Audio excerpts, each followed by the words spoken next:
앞분의 팟캐스트 오신 걸 환영합니다. 오늘은 게스트 두 명을 초대했는데요.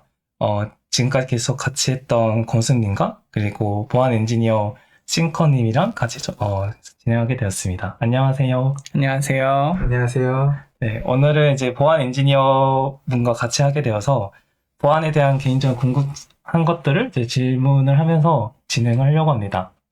그래서 간단히 싱커님 소개해 주실래요?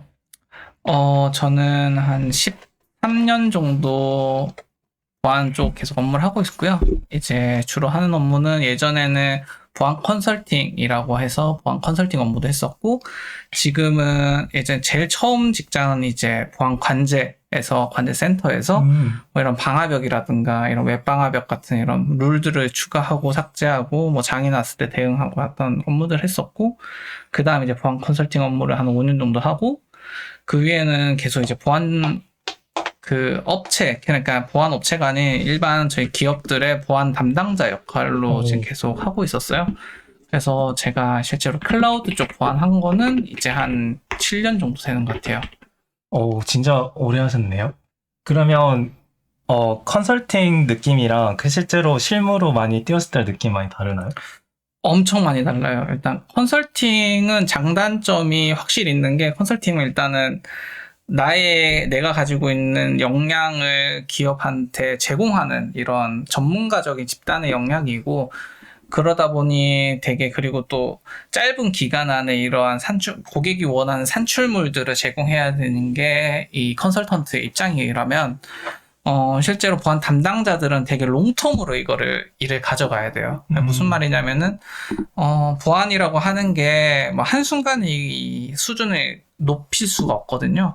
차근차근 단계를 밟아 나가면서 조금씩 이렇게 높여야 되는데, 컨설팅은 그냥 말 그대로 한 방에 빅뱅으로 우리가 아키텍처 바꾸는 것 같은 역할을 하는 거라고 하면은, 이제 담당자들은 이거를 차근차근 보안의 수준을 계속 높여가는, 이런 마이그레이션을 할 때도 천천히 마이그레이션 하는 것처럼 그렇게 하는 거라고 차이를 좀 쉽게 설명할 수 있을 것 같아요. 그러면 컨설팅 개인적인 궁금한 거는 사실 나누면 보안 기술도 있을 거지만 보안 법도 있을 것 같아요.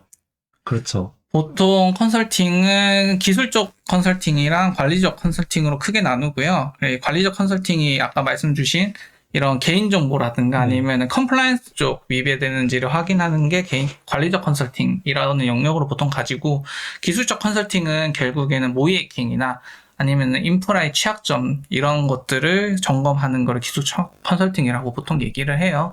그래서 보통 뭐 ISMS 인증을 받는다라고 하면은 보통 두 가지를 다 한 번에 받아야 되고, 근데 ISMS는 원래부터가 관리적인 역량이 더 큰 과제라고 보시면 될 것 같아요. 어떤 면에서 관리적인 게 더 큰 건가요? ISMS를 한국어로 하면은 정보보호관리체계예요. 네. 그렇기 때문에 관리가 기본이에요. 그래서 어떤 느낌이냐면은, 기술이라고 하는 거는 이 관리를 하기 위해서 필요한 자동화라던가 아니면은 기술이 관리적으로 이거를 우리가 많이 사람의 리소스를 많이 써서 해야 되는 이런 관리적인 역할들을 기술로서 해결하는 거죠. 뭐 예를 들어서 PC의 비밀번호 같은 것들을 뭐 설정해야 되고 주기적으로 90일 동안 바꿔야 된다라고 하는 것들을 만약에 기술적으로 기능을 제공하지 않는다면은 사람들이 돌아다니면서 PC 비밀번호 언제 바꿨는지 확인하고 안 바꿨으면은 바꿔달라고 해야 되잖아요. 근데 보통 대부분의 뭐 PC라든가 서버에 보면은 패스워드를 최대 며칠까지 사용할 수 있어요라고 하는 기능들이 다 제공돼요. 그게 바로 관리적인 것과 기술적인 거의 차이라고 보시면 돼요. 네네. 관리적인 거는 언제까지 쓸 수 있게끔 정책을 정하거나 아니면 기준을 정한다면은, 기술은 그 정책이나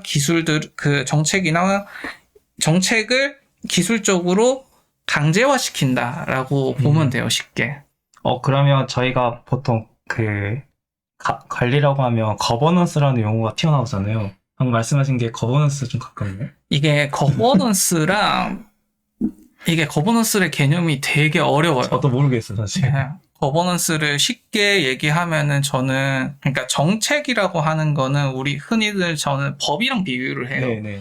정책은 법에 비유가 할 수 있는데, 거버넌스는 어찌 보면은 이거를 같이 일을 하는 사람들끼리 합의된 협의체와 같은 느낌이라고 보시면 돼요. 거버넌스라고 하는 건 뭐냐면은 결국에는 같이 이 업무를 하는 뭐 예를 들어서 개발자도 있고 PM도 있고 여러 가지 사람들이 있잖아요. 하지만 이 업무를 하는데 다른 부서나 아니면은 다른 팀들이 따로 있다고 하더라도 똑같은 기준이나 목표를 가지고 일을 하는 거를 거버넌스라고 생각하면 돼요.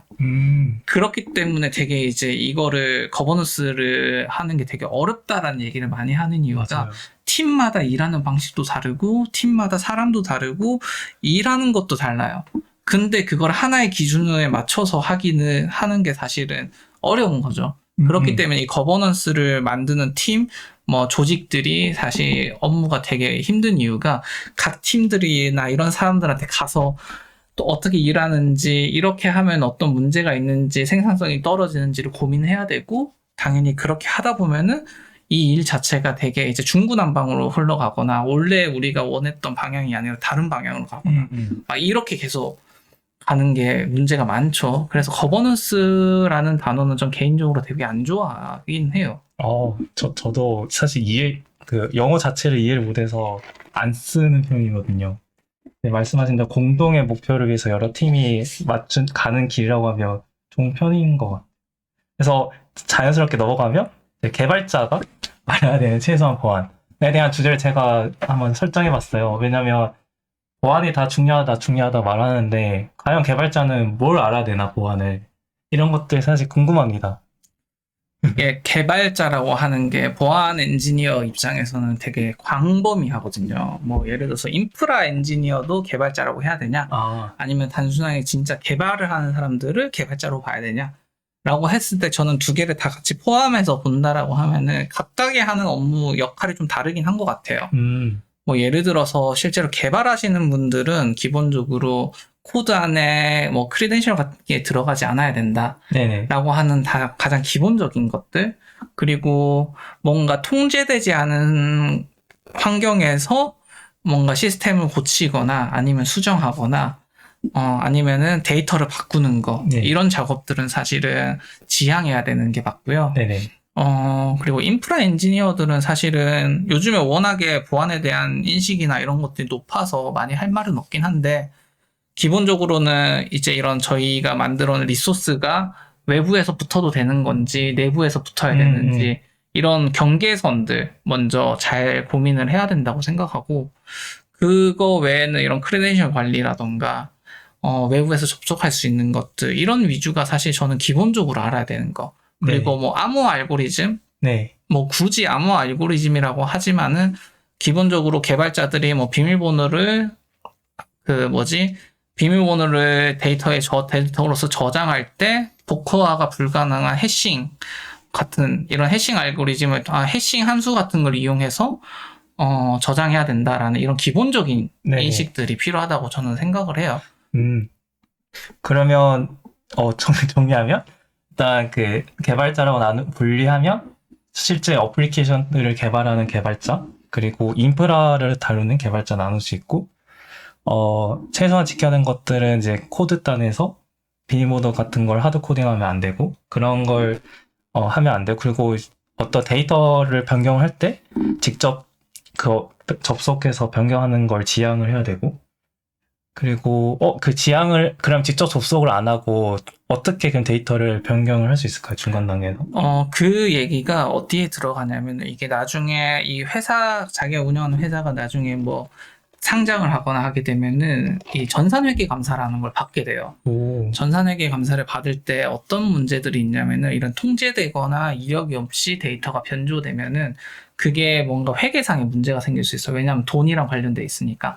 단순하게 나는 데이터 값을 기존에는 뭐 1원 단위에서 반올림을 했는데 그걸 갑자기 100원 단위로 반올림하도록 뭔가 개발해서 수정이 됐어요.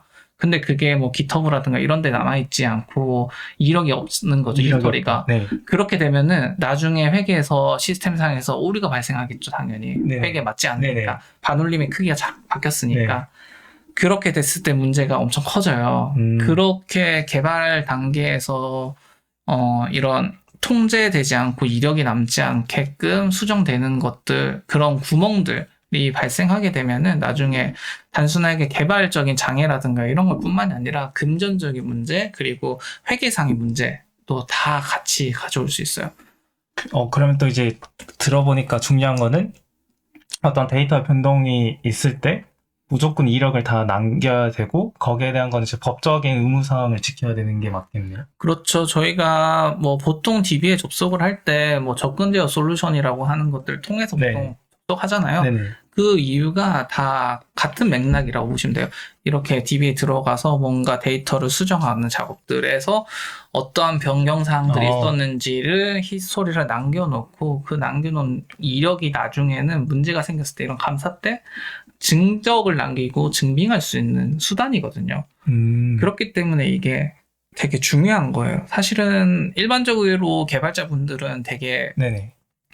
굳이 그렇게 왜 해야 되냐라는 생각들을 많이 가지시는데 이거를 금융권이나 아니면은 네네. 이런 쪽 가면은 대부분의 사람들은 기본으로 인식을 하게 되죠. 방금 진짜 중요한 말씀해 주셨는데 그러면 이제 처음 스타트업이나 혼자 1인 개발 하시는 분들은 사실 이런 부분 놓칠 수 있잖아요. 데이터가 많은 데이터를 쓰고 읽고 이럴 텐데 이런 것들 다 하나하나 기록을 남겨야 된다는 거는 방금 들은 거 엄청 중요하다고 생각합니다. 뭐 사실 그런 경우에는 아직까지 저는 그러니까 너무 오버 엔지니어링이 될 수 있다라는 맞아요. 생각은 하지만 그래도 최소한 중요한 포인트들 예를 들어서 내가 가지고 있는 뭐 회사에서 내가 내 계정에 가지고 있는 캐시 네. 뭐 온라인 머니라고 생각하겠지만 실제 네네. 그걸 통해서 결제가 네, 가능하잖아요. 맞아요. 그런 값들을 임의로 내가 막 조작할 수 있다? 네. 그러면 사실은 결국에는 오. 그런 것들이 전부 다 회계상 문제가 생기는 행위들이거든요. 그럼 감사 받을 때 그게 그렇죠. 무조건 필요한 자료겠네요. 맞아요. 보통 그런 것들은 이제 이력을 남길 수 있는 시스템, 뭐 예를 들어서 뭐 웹과 같은 뭐 보통 그래서 저희가 어드민과 같은 시스템에서 그런 기능들을 제공하잖아요. 네. 그리고 그거를 캐시를 넣어줄 때 어떤 용도로 어떤 목적으로 어떤 이유로 이 캐시를 입력한다라고 그 사유를 받고 저장해서 캐시를 지급하는 시스템을 만들어 놓은 이유들이 다 그런 맥락이라고 보시면 돼요. 그러면 개발자 사실 그거를 접하기가 평소에는 어렵잖아요. 개발에 대한 뭐 로직이나 이런 기술은 이제 접하기 쉽지만 아까처럼 그런 뭐 회계 감사용 이런 시스템은 접하기 어려우니까 그런 걸 이제 보안 엔지니어 도움을 받아서 하나하나 맞춰가는 거겠네요. 보통은 이제 이렇게 어드민 같은 시스템들을 만들게 될 때 보통 이제 PM들이 보통 얘기를 하잖아요. 네. PM들이 필요가 붙게 되고 그런 그 PM들이 만들어온 이 계획 그 어떠한 다음 피처에 어떠한 기능들이 제공이 될 거다라는 네. 것들을 보안 엔지니어들과 같이 미팅을 해서 거기에 그런 필수적으로 이런 기능들이 붙어야 됩니다라고 네. 얘기를 해주는 게 엔지니어들의 역할이죠 보통. 네. 그러니까 보안 엔지니어라고 하는 역할이 사실은 기술적인 부분도 있을 거고 이런 컴플라이언스적인 관리적인 네. 부분들도 있는데 그 두 개를 다 할 줄 아시는 분들이 필요하죠 보통은. 그게 싱커님 아닌가요? 저는 이제 양쪽을 다 같이 했었지만 저는 메인으로는 기술을 더 좋아하고요. 네네. 관리적인 부분들도 물론 당연히 필요하죠. 필요하기 때문에 그리고 예전에는 혼자서 이거를 다 아. 하다 보니 관리적인 걸 안 할 수가 없어서 네. 스스로 공부하고 주변에 많은 지인들 통해 가지고 배우고 학습하면서 이제 이런 것들을 딱 보면 이거는 이렇게 해야 돼요. 저게 필요해라는 걸 이제 그냥 알게 되는 거죠. 저도 요즘에 느끼는 건데 그 관리적인 요소가 사실 처음 접하게 되면 어떻게 시작해야 될지도 모르고 아까도 반복이 되겠지만 내가 모르는데 뭘 모르는지 모르는 상황이 있는데 이제 보안 엔지니어 분들이 이렇게 가이드를 주시면 훨씬 시간도 단축되고 빨리 일이 될 거라고 지금 생각이 되네요. 그래서 실제 업무할 때 매우 중요한 포인트라고 생각이 됩니다. 최근에 같이 이제 일하시는 분이 겪었던 어려움 중에 하나가 이거였던 것 같아요. 그러니까 보안팀이랑 뭔가 협의를 해야 되는데 협의가 잘 안 된다라는 얘기를 하셨을 때 제가 했던 말은 보안팀이 어떤 리스크를 해지하고 싶어 하는지를 먼저 알아야 된다. 그러니까 보안팀이 얘기하는 말에 그러니까 언어가 다르다고 저는 표현을 하거든요. 네. 개발자가 얘기하는 것과 보안팀이 하는 언어가 사실 조금 달라요. 네네. 그러니까 바라보고 있는 목표치가 다르거든요. 네네. 그러다 보니까 당연히 그들이 듣고 싶은 말이 무엇인지를 개발자들이 알고 그거에 대해서 어떻게 하면 우리가 어떻게 이거를 해서 이 리스크를 해소할 수 있을 거예요 라는 얘기를 해줘야 된다라는 거예요. 그러니까 보안팀도 어떠한 문제점이 있는지를 정확하게 모르는 경우가 있어요. 이렇게 하는 게 어떤 문제가 있고 어떤 네. 위험이 있는지를 네. 모르는 상황에서 일반론적으로 이런 것들 되는지를 개발자한테 물어보는 케이스들이 대부분 많거든요. 네. 그러면은 개발자 입장에서는 이게 어떠한 영향을 가지고 있고 이걸로 발생할 수 있는 리스크는 무엇이고 그거는 우리가 어떻게 해지하겠습니다. 라고 먼저 한다면은 개발팀이랑 협의가 더 잘 될 거예요. 보안팀이랑 협의가. 맞아요. 사실 보안팀도 여러 개발팀하고 같이 이야기를 하는 거니까 자기가 그 개발을 하는 게 아니잖아요. 그래서 계속 서로 커뮤니케이션 많이 하고 하나하나 풀어가는 것도 매우 업무 중에 요즘에 많이 중요하다고 느끼고 있습니다. 그리고 또 정리하면 이제 세 번째는 비밀번호 같은 이제 로직을 구현할 때 아까 해싱이라고 언급하셨는데 해싱 알고리즘을 이제 개발자가 구현을 해야 되겠죠. 근데 이것도 예전에 대학교 시절에 공부했을 때 해싱 알고리즘 여러 개 있잖아요. 그때 대학교 때 배웠던 것 중에 뭐가 있냐면 자기가 맞는 해싱 알고리즘 쓰지 말고 여러 분야에서 검증이 된 해싱 알고리즘을 쓰라. 그게 더 안전하다. 이렇게 배웠었거든요.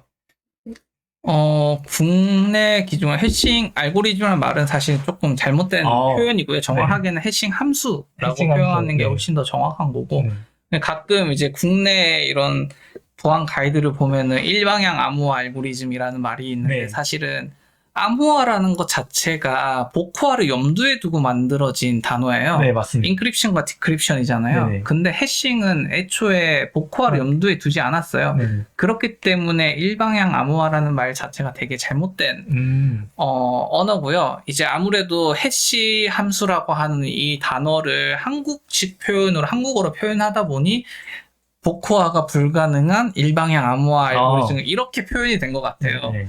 사실은 근데 정확한 의미를 생각해 보면은 그냥 해시 함수를 써야 된다라는 말이 정확한 표현이고요. 네.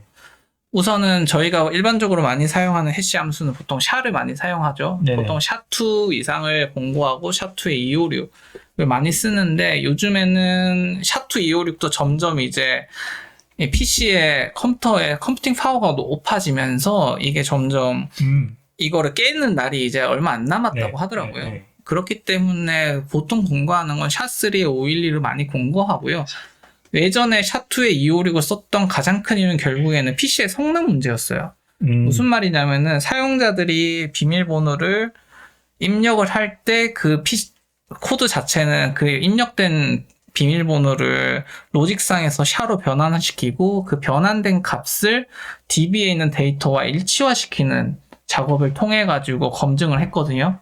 근데 이게 아무래도 PC의 성능이 떨어지면은 많은 사용자가 동시에 로그인을 하면서 검증을 하다 보면은 PC의 성능이 떨어지면 느려지겠죠. 네. 그렇기 때문에 되게 낮은 수준의 샤2, 256 뭐 이런 암호화 그 해시 함수를 쓸 수밖에 없었던 거예요. 근데 지금은 워낙에 PC 성능도 좋아지고 뭐 클라우드 같은 경우에는 그런 것들을 확장할 수 있잖아요. 네. 그렇기 때문에 성능을 더 높여도 상관없다. 그리고 솔트키 같은 것들을 좀 더 길게 써서 사용을 해도 PC장 그 성능 자체에 문제가 이제 생기진 않기 때문에 가급적이면 샤3에 뭐 512 이상으로 되게 높은 수준을 유지하는 게 좋고요. 이 해시 함수와 관련돼서는 제가 할 말이 엄청 많은데 네, 왜냐면은 이제 국내 국정원에서 얘기하고 있는 그 구글에서 보면은 그 암호 알고리즘 아니면 이런 것들을 검색해 보면은 보통 국정원에서 나온 그 암호 관련된 기준이 나와요. 네. 거기에 비밀번호를 저장하는 거에 대한 이 기준이 보통 샤2의 256, 뭐 솔트키는 뭐 옵션 이렇게 되어 있거든요. 그리고 저희가 일반적으로 스타트업에서 많이 사용하고 있는 비크립트나 이런 것들은 사용하지 못하도록 되어 있어요. 아예 거기에 언급이 없어요. 언급을 안 했다는 건 쓰지 말라는 소리가 똑같네. 맞아요. 거기에 언급되어 있는 것들 위주로 쓰라라고 되어 있어요. 그러다 보니 보통 참고로 옥타도 비밀번호를 저장하는 내부 로직은 비크립트를 쓰거든요. 네네. 근데 비크립트의 로직을 잘 보면은 비크립트는 우리가 그 거기에 보면은 얼마만큼 샤를 돌릴 거냐를 지정할 수 있어요. 보통은 12에서 17 정도 이상을 쓰거든요. 그 말은 샤를 그 솔트 키를 여러 번 바꿔가면서 12번 이상 돌리거나 아니면 17번 이상 돌리는 방식인 거예요. 그러니까 뒷단은 샤예요. 네. 하지만은 그 앞에 솔트 키를 몇 번이나 갱신하면서 이거를 돌리냐. 그 값을 DB에다 받거든요. 네네. 그러면은 일반적으로 그냥 샤 256 쓰는 것보다 훨씬 더 보안적으로 안전하단 말이에요. 근데 이제 그거를 국정원에서는 제가 기억하기로는 2010년도, 13년도까지는 그 암호 알고리즘 거기에 비크립트도 패스워드 해시 함수에 포함이 됐었다가 빠졌었어요.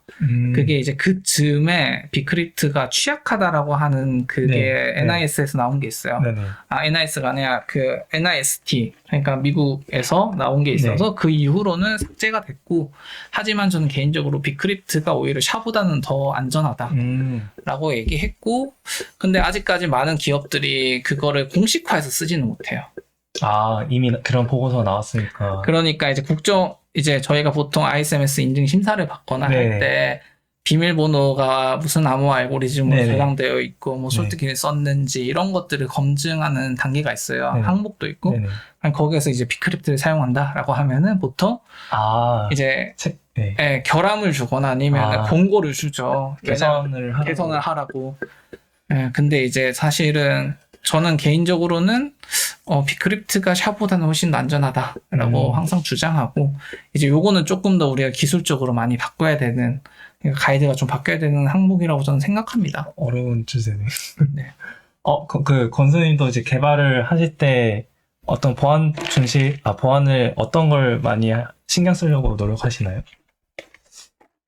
일단은 저는 조금 어쨌든 개발하면서 뭐 시크릿 관련된 거 아까 말씀하셨던 것처럼 시크릿 관련된 거 뭐 우리가 해킹 당하면 안 되는, 유출되면 안 되는 것들을 위주로 많이 신경을 쓰는 편이고, 그리고 좀 이제 두려운 거는 이제 외부에서 뚫고 들어오는 것들, 저는 조금 접근 제어나 그런 것들 좀 위주로 많이 보는 편이고, 암호화나 이런 것들은 뭐 주요 라이브러리들 쓰다 보니까 아무래도 좀 그냥 권고하는 알고리즘을 그냥 가져다가 쓰는 편이라 굳이 뭐 제가 고민을 한다? 이런 건 아닌 것 같고, 오히려 이제 그런 건 좀 고민인 것 같아요. 그러니까 어디까지 내가 숨겨야 되나?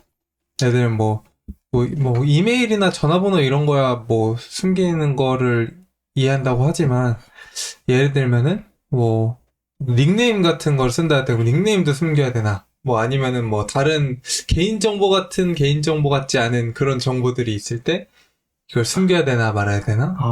이런 것들이 좀 가끔 고민될 때가 있는 것 같아요. 방금 말씀한 것 중에 개인정보 언급하니까 사실 개인정보에 대한 기준이 판단하기 어려운 것 같아요. 네, 근데 그 개인정보가 뭔지를 정확하게 알아야 어쨌든 이걸 암호화 안 해도 되면 암호화는 안 하는, 물론 하면 좋지만 모든 정보를 다 암호화할 수는 없잖아요. 뭐 아무리 컴퓨팅 파워가 좋아도 모든 걸 다 암호화하게 되면은 사실 우리가 DB에서 뭘 확인하기도 어렵고 뭐 디버깅 하기도 너무 어렵고, 그러니까 어디까지 해야 되나 안 해야 되나 이런 것들도 있고, 뭐 가끔 이제 실수로 뭐 예를 들어 페일로드 같은 데다가 넣으면 차라리 암호화해서 넣으면 괜찮은데 막 쿼리 스트링에다가 넣는다. 그래서 막 어디 로그나 이런 데 막 유출되고 이러면 이제 골치 아파지니까 그런 것들 신경을 많이 쓰는 편인 것 같아요. 약간 아까 권수님이 얘기한 것 중에서 어디까지 내가 이거를 숨겨야 되나라는 거의 기준은 이렇게 보면 돼요. 저는 그거의 기준을 이 값이 외부에 유출이 되거나 노출이 됐을 때, 그러니까 유출이 말고 노출만 되더라도 누군가가 이 사람을 타겟팅 할 수 있다? 이거를 활용할 수 있는 데이터다? 라는 것 정도를 기준으로 잡으면 된다고 저는 생각해요. 최근에 발생했던 카카오톡 사고가 있었죠. 카카오톡의 오픈 채팅방 이용해서 사용자를 특정할 수 있었던. 그게 이제 똑같은 개념으로 보는 거죠. 이게 아무리 내부에서만 쓰는 내부 식별자라고 하더라도 이 값이 외부에 노출이 됐을 때 어떠한 리스크가 있는지를 생각한다면은 이 값이 노출이 되면 안 되는 값이구나라는 걸 인지할 수 있겠죠. 이제 그 기준으로 저는 봐야 된다고 봐요. 그러면 제가 닉네임을 악분을 쓰는데 악분에 대한 뭔가 데이터 유출되면 이거 개인정보를 봐도 되는 건가요? 그게 국내 법상 기준은 맞아요. 오. 뭐냐면은 누군가를 특정할 수 있잖아요. 닉네임이라고 하더라도 이 닉네임이 누군가를 특정할 수 있는 값이다라고 하면은 개인정보로 보는 경우가 되게 높아요. 그러니까 이게 국내 법이 되게 조금 이게 합리적일 수도 있고 합리적이지 않을 수도 있어요. 무슨 말이냐면은 되게 코에 걸면 코걸이, 귀에 걸면 귀걸이 같거든요. 개인정보에 한해서는. 네. 그 기준 자체가 되게 법에 정의되어 있는 그 기준이 되게 애매모호하게 돼 있어요. 정확하게 개인정보가 결국에는 이 조합을 통해서 개인을 식별할 수 있으면 그것도 개인정보다라고 정의가 돼 있기 때문에 귀에 걸면 귀걸이, 코에 걸면 코걸이라고 말하는 이유가 그거예요. 어려운 주네. 그리고 이게 또 처음에는 특정할 수 없었다가 서비스 예를 들면 유명해져서 사실 카카오도 그런 사례 중에 하나가 아닌가 싶기도 하고 아무튼 뭐 만약 너무나도 작은 서비스다라고 하면은 뭐 특정하기 어렵다가 갑자기 이제 뭐 너무 커지거나 그러면 그 사람이 갑자기 유명해져서 이렇게 특정할 수 있다 이렇게 되는 경우가 생길 수도 있을 것 같아서 조금 모호하는 건 있는 것 같아요. 근데 이제 그런 케이스, 닉네임과 같은 케이스를 보통 개인정보를 안 보는 케이스들은 어떤 이유냐면은 닉네임을 내가 언제든 변경할 수 있는 케이스들.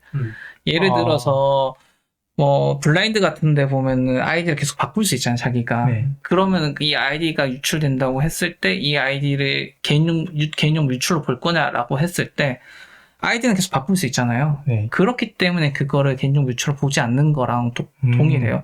그래서 우리가 보통 일반적으로 쓰고 있는 닉네임은 대부분 개인을 특정할 수 있지만 변경 가능한 닉네임들은 대부분 개인정보로 보지 않죠. 뭐 저희가 사실 카카오톡 많이 쓰지만 카카오톡에 보면은 기본 프로필에 들어가 있는 이름 같은 네네. 것들을 쓰잖아요. 근데 그거는 개인이 계속 바꿀 수 있잖아요. 네네. 그리고 거기에 개인정보가 아닌 다른 이상한 이름을 쓰거나 아니면 그냥 마침표만 찍어도 쓰는데 그럼 그거를 개인정보로 볼 거냐라고 했을 때 너무 이제 케이스가 많은 거죠. 네.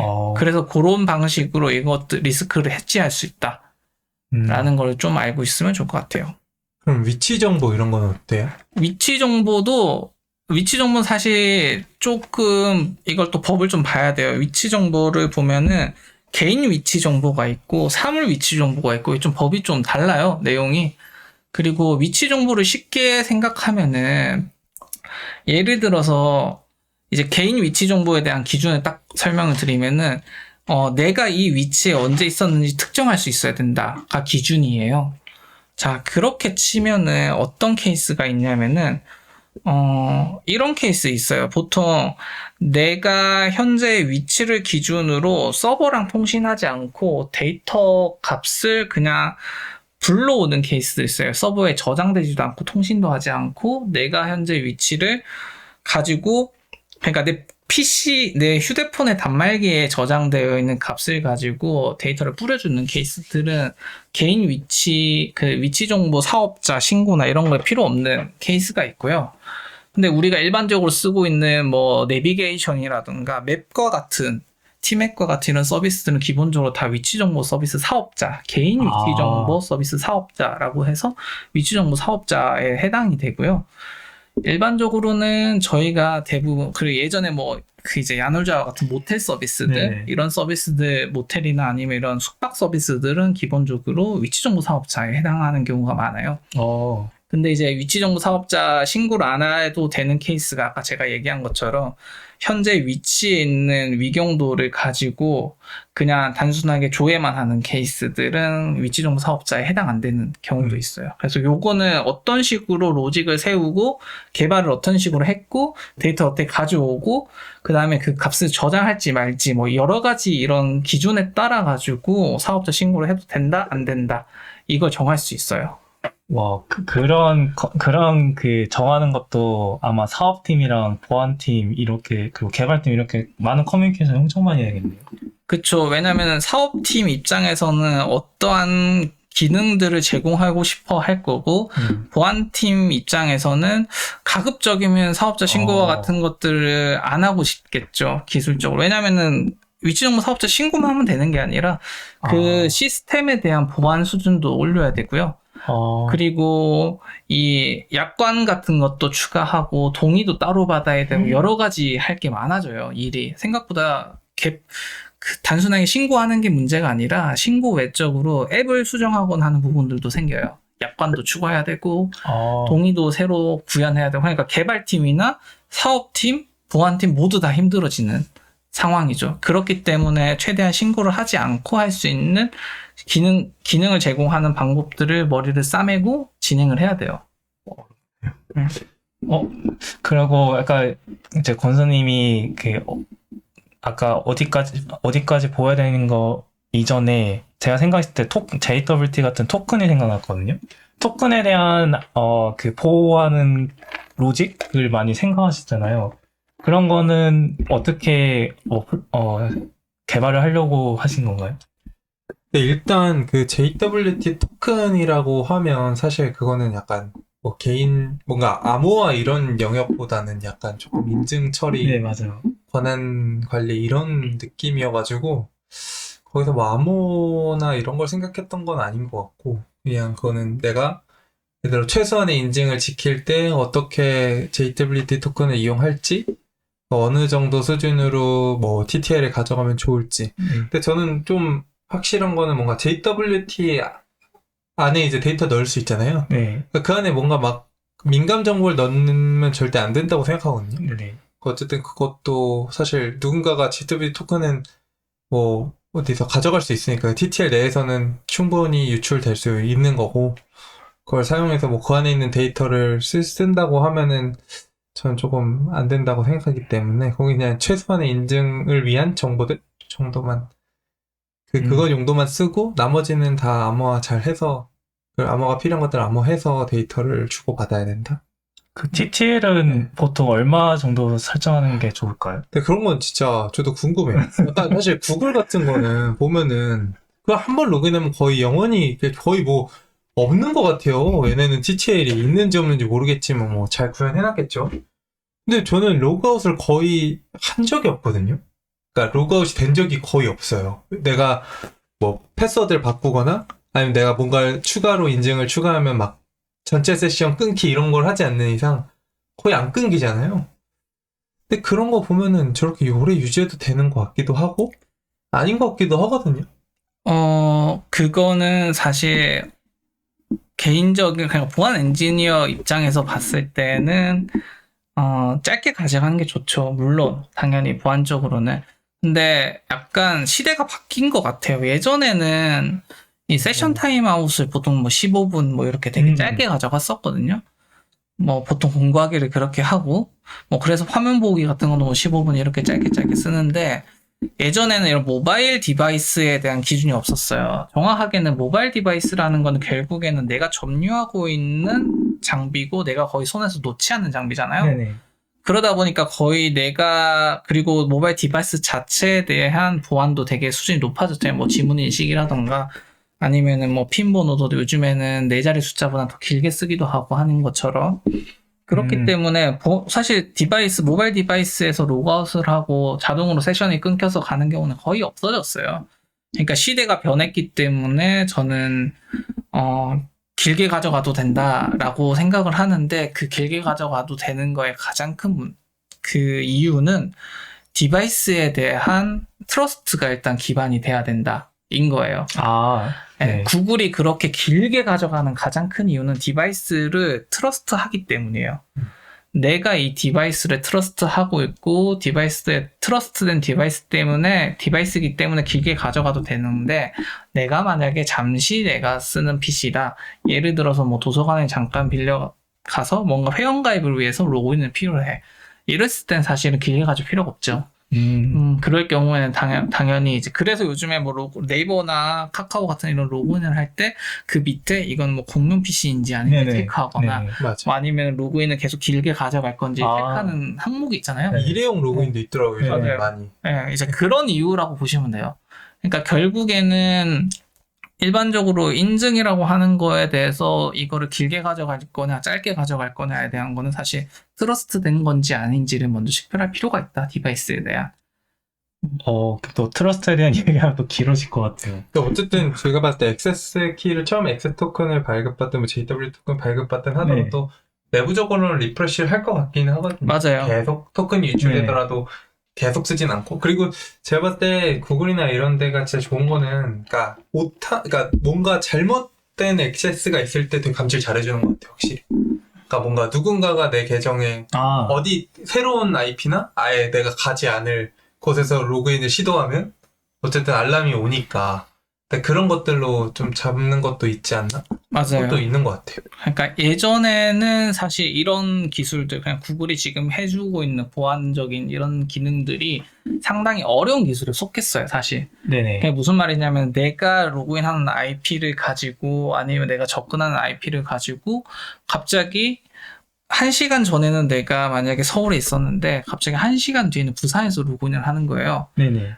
이상하잖아요. 이상하죠. 네, 근데 이거를 예전에는 감지하는 기술이 그렇게 쉽지 않았어요. 어느 정도였냐면은 그러니까 완전히 IP가 다른 거를 기준으로 하지 지역을 보지는 못했어요.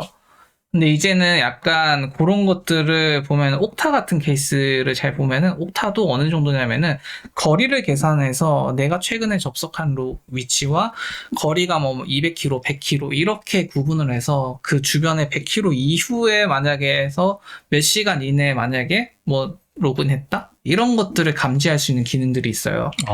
이제 그런 식으로 구현이 돼요. 그렇기 때문에 이런 접근에 대한 모니터링이 훨씬 더 보안에 대한 모니터링이 되게 고도화되고 있어요. 그러다 보니 이렇게 토큰을 길게 가져가도 크게 문제가 없다라고 하는 이유가 그런 거예요. 제가 어제 갑자기 생각났는데 제가 어제 구글 메일 바꿨거든요.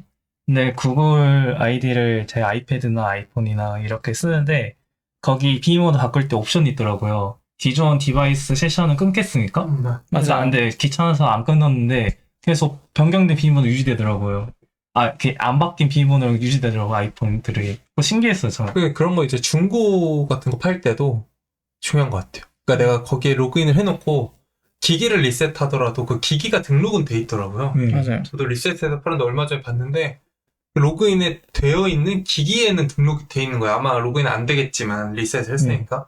근데 신기하게 약간 그런 게 있어서 그런 거 잘 지워야 된다. 그리고 이런 거 가끔 사고 같은 거 나잖아요. 예를 들어 막 요즘 에어비앤비 같은 거 가서 넷플릭스 연결했다가 안 끊고 나오면은 내 넷플릭스 계정으로 사람들 보고 그런 거 막. 근데 넷플릭스는 좋은 게 뭐 요즘 다 있지만 뭐 외부에서 이렇게 모든 세션 다 끊을 수 있잖아요. 네, 맞아요. 그런 것들 잘 구현돼 있으면 좋은 거 같아요. 그럼 개발자 입장에서는 그런 기능을 다 구현하겠네요. 그래서 뭐 OTP나 이런 2way 방식을 구현을 해야 되고 그 다음에 아까처럼 세션을 어떻게 저장하고 끊을지에 대한 기능도 다 그렇죠. 개발자가 생각해야겠네요. 근데 세션이나 이런 게 이제 보안상 저는 중요하고 개발자들도 잘 알아야 된다고 생각되는 거는 이게 보안과 직접 연결될 때가 있고 안 될 때가 있는 것 같은데 예를 들면 사용자가 로그인하는 이런 거에 대한 세션들 그런 것들은 중요하잖아요. 이게 꼬이는 순간 남의 정보가 내 PC에 보이고 맞아요. 이런 것들이 생기고 그런 걸로 사고도 나고 하니까 그런 것들을 어떻게 잘 안 섞이게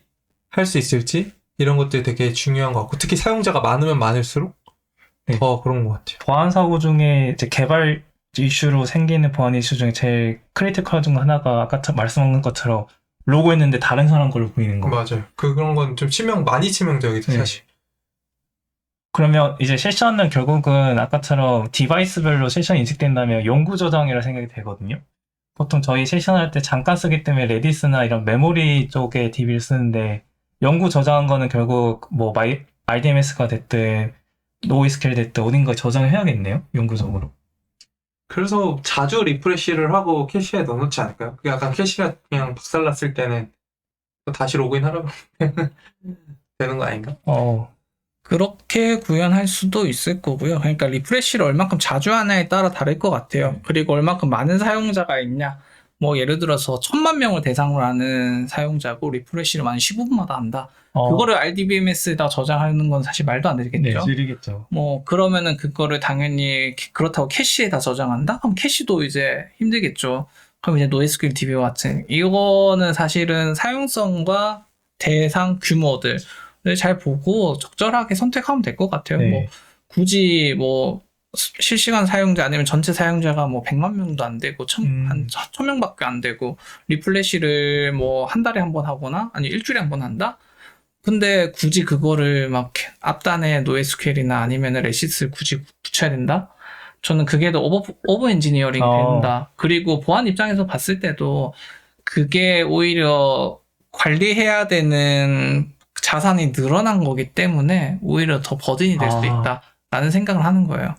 물론 이제 확장성이라든가 이런 거를 봤을 때는 당연히 앞단에 뭐 캐시라든가 아니면은 뭐 NoSQL 같은 것들을 두는 게 더 안정성이 있겠지만 굳이 안 해도 오버 엔지니어링을 통해 가지고 관리해야 될 보안의 리소스만 늘어나는 게 더 위험할 수 있다. 제 생각입니다. 감사합니다. 근데 정말 여러 가지 방면 생각했을 때 성능과 그리고 보안 그리고 어떻게 보면 기간 안에 저희가 개발해야 되잖아요. 데드라인도 잘 지켜야 되는 거. 그리고 이제 마지막도 정리하면 접근 제어에 대해서 말씀해 주셨는데 저희가 보통 뭐 AWS 클라우드를 쓰던지 아니면 서버를 쓰던지 접근을 서버에 직접 할 때가 있잖아요. 그런 거는 어떻게 접근하는 게 좋은 보안적으로 좋은 방향일까요? 우선은 개인적으로는 서버의 클라우드 시스템은 개인적으로는 직접적으로 서버에 접근할 일이 없어야 된다. 없게끔 만들어야 된다가 첫 번째 과제인 것 같고요. 네. 두 번째는 접속을 하더라도 아까 이제 DB와 같이 이력이 남는 네. 누가 언제 접속을 해서 무슨 행위를 했는지 이력이 남아야 되는 이력이 남게끔 하는 게 중요하다고 생각해요. 거기서 무슨 명령어를 쳤고 명령어에 대한 결과가 어땠고 이런 것들을 다 이력으로 그냥 나중에 이게 결국에는 문제가 생겼을 때 조사를 하거나 아니면 외부 기관에 대응을 할 때 제출하는 증적 자료가 되거든요. 네. 그렇기 때문에 항상 이 기록이 남아야 된다가 가장 중요한 것 같아요. 그래서 사실 뭐 법적으로는 운영한 개인정보 처리 시스템은 뭐 망불리는 환경에서 접속해야 된다, 그렇게 접속하도록 되어 있어야 된다라고 하는데 사실 서버까지 망불리 기준으로 보기 시작한 게 얼마 안 됐어요. 네네. 그게 정확하게 언제부터였냐면은 저희 KT 예전에 그 사고가 나면서 이 어플리케이션들도 개인정보 처리 시스템으로 보기 시작한 거예요. 그때 KT 사고가 나면서 KT의 사고가 결국엔 파라미터 변조를 통해서 인가되지 않은 사용자의 데이터를 볼 수 있었던 취약점이거든요. 그러니까 두 가지의 이슈가 있었던 거죠. 파라미터 자체가 이 페이로드 쿼리 스트링에 숫자로서 되어 있었고 그 다음에 이거를 다른 쿼리 스트링을 입력했을 때 그 사용자의 정보를 볼 수 있었던 거. 이 두 가지의 문제점은 같이 있었고 사실 가장 큰 거는 결국에는 인증이 제대로 안 됐던 거죠. 이 로그인한 사용자의 유저 아이디만 조회할 수 있어야 되는데 다른 사용자의 유저 아이디도 조회가 가능했다가 문제의 핵심이었고 근데 문제는 이제 이거는 결국에는 어플리케이션이잖아요. 그래서 이 어플리케이션도 개인정보 처리 시스템으로 볼 거냐 안 볼 거냐가 그 당시의 쟁점이었고 대법원 판례는 결국에는 개인정보 처리 시스템으로 본다. 그래서 그 이후부터 이 서버들도 개인정보 처리 시스템을 보기 시작한 거예요. 그전에는 사실은 DB와 같이 개인정보가 저장되어 있는 시스템들만 개인정보 처리 시스템으로 봤는데 그 이후에는 이 개인정보를 처리하는 일련의 과정에 있는 모든 시스템들은 다 개인정보 처리 시스템을 보기 시작한 거예요. 판례까지 소개해 주시니까. 그래서 이게 조금 그때 당시에 되게 보안 쪽으로는 되게 큰 화두가 됐었고, 이제 국내 이 접근 재개, 그래서 서버도 접근 통제 시스템을 통해서 갈 수 있도록 가야 된다라고 많이 바뀌게 됐죠. 그리고 이게 또 약간 접근 통제와 이 인증을 다르게 같이 놓고 보는 경우가 되게 많거든요. 무슨 말이냐면은 이게 접근 통제는 이 시스템에 접근하는 거를 막는 거고요. 인증은 이 시스템 안에 들어가는 걸 막는 거예요. 네네. 근데 이 두 개를 같이 보는 경우가 있어요. 아, 무슨 네네. 말이냐면은 예를 들어서 우리가 GitHub에 들어갈 수는 있지만 GitHub의 특정 ORG에 못 들어가는 거는 네네. 인증이나 인가의 역량이거든요. 네네. 근데 GitHub 자체를 못 들어가게 하는 건 접근 통제의 역할이에요. 네네. 자, 이게 왜 중요하냐면 우리가 쓰고 있는 이런 모든 어플리케이션들이 되게 잘 만들어져 있다고 생각하지만 이런 취약점들은 언제든지 나오거든요. 그렇죠. 특히 취약점들 중에서 뭐가 있냐면은 이제 RC라고 하는 취약점들이 있어요. 무슨 네네. 말이냐면은 이제 리모트 코드 익스큐션이라고 원격에서 명령어를 실행할 수 있는 취약점들이 있어요. 네네. 근데 이런 취약점들은 접근 통제가 되어 있지 않은 시스템들은 보통 취약점들에 노출되면은 시스템에 피해를 입힐 수 있겠죠. 네네. 왜냐면은 외부에서 접속은 돼요. 네네. 접속은 되지만 내가 로그인을 하거나 인증이 없기 때문에 들어갈 수가 없는 것 뿐이에요. 네네. 하지만 RC의 취약점들은 대부분이 이런 인증이 없더라도 원격에서 명령어를 수행해서 코드를 실행하거든요. 네네. 그렇기 때문에 인증이 접근 통제가 중요한 거예요. 대부분 이제 그거를 보통 간과하시고 인증이 되어 있으니까 접근 통제 안 해도 되는 거 아니에요? 약간 이런 얘기들을 많이 하세요. 네네. 어차피 뒷단에 옥타 인증이 붙어 있어요. 아니면 키클락으로 인증하고 있어요. 그렇기 때문에 그냥 이거 애니오픈 하면 안 돼요? 이런 얘기들을 보통 하는 이유가 이 차이점이 조금 잘 이해가 안 돼서 생기는 문제라고 저는 생각해요. 그러면 뭐 사내 내부에서만 접속하는 서비스는 굳이 외부에 접속하게끔 안 열어놓는 게 맞겠네요. 그렇죠. 왜냐면은 이런 사내 시스템들을 굳이 외부에 오픈할 이유도 없고 네. 하더라도 뭔가 IP를 기반으로 접근 통제를 하거나 아니면 내부에서만 붙일 수 있도록 뭐 프라이빗 설정을 하거나 하는 게 중요한데 이제 인증이나 인가가 잘 되어 있기 때문에 접근 통제는 불필요하다라는 건 사실 아직까지는 조금은 국내 환경상은 조금은 어려운 구조라고 생각을 합니다. 감사합니다. 그러면 이야기가 좀 길어졌는데 네, 정리하면 첫 번째는 첫 번째 개발자라고 하는 범위가 넓기 때문에 인프라랑 그 다음에 어플리케이션을 개발하는 개발자를 나눴고 코드단에서 민감 정보 같은 비밀번호 하드 코딩하지 않은 게 중요하고 그리고 만약에 해야 될 경우에 뭐 암호 알고리즘 선택하거나 아니면 비밀번호 같은 경우에는 해시 함수를 사용해서 사용을 한다. 그리고 이것들에 만약 서버에 접근할 경우 있을 때 이력을 적절히 관리하고 접근 통제나 이런 인증 인가에 대한 것도 같이 검토해 본다. 그렇게 정리할 수 있겠네요. 네, 이야기 엄청 길었었는데 어려운 내용이었습니다.